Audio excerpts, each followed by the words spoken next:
الصلاۃ والسلام علیکہ یا رسول اللہ صلی اللہ علیہ وآلہ وسلم۔ السلام علیکم رحمۃ اللہ وبرکاتہ۔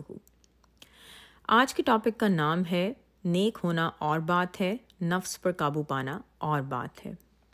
بظاہر یہ چھوٹا سا جملہ اپنے اندر بہت گہرائی سمیٹے ہوئے ہے، کیونکہ نیک انسان کسی وقت بھی برائی کر سکتا ہے، جبکہ جو اپنے نفس پر قابو پا لے وہ برائی کی طرف نہیں جاتا، بلکہ برائی خود اس شخص سے دور بھاگتی ہے اور نیکی آگے آتی ہے۔ مثلاً راتوں کا عبادت گزار بندہ بھی لوگوں کے ساتھ ناانصافی کرے تو اس کا مطلب نفس پر قابو نہیں ہے۔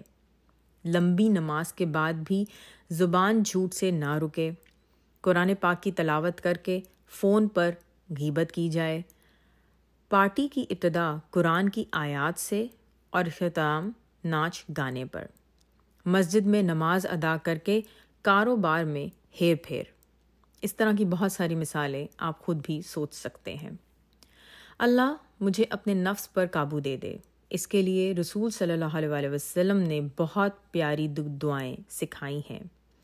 ان میں سے ایک دعا جس کا مطلب ہے، یہ دعا صحیح مسلم کتاب الذکر والدعا والتوبہ والاستغفار کے چیپٹر نمبر 6906 میں بیان کی گئی ہے۔ اس دعا کا ترجمہ ہے، اے اللہ میرے نفس کو اس کا تقوی عطا کر اور اس کو پاک رکھ، تو ہی اس کو پاک کرنے والا ہے، تو ہی اس کا ولی اور مولا ہے۔ اس دعا میں اللہ کو اپنے نفس کا ولی اور مولا بنانے کی دعا ہے۔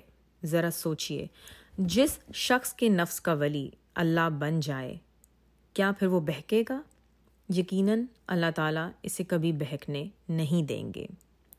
نیکی ضرور کریں، مگر ایسی نیکی جو تزکیہ نفس کی طرف مائل کرے، تاکہ برائی کو مستقلاً ہمیشہ کے لیے ختم کیا جا سکے۔